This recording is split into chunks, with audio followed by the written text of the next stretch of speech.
দেখেন পুঁই শাক গাছে বিচি হয়ে গেছে। আর আমার উশি গাছ কিরকম হয়েছে, একদম ঘন হয়ে গেছে। পুঁই শাকের গুলো আরেকদিনই করবো। তো এখন আপাতত আপনাদের ভাইয়া এই করলাগুলো গোটাইবে। দেখেন ড্রাগন গাছ গাছ কি ছিটতেছ? এই দেখেন করলা ছিটছে।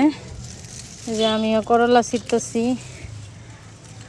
দেখতেই পারতেছেন করলার যে গ্রাম। এই যে আর কোথাও আছে দেখো তো, ওই দিক দিয়ে আর আছে নাকি?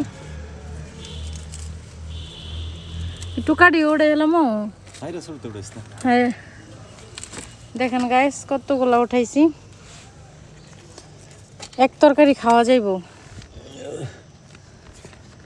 নিচে রয়ে গেছে আবার আর নাই।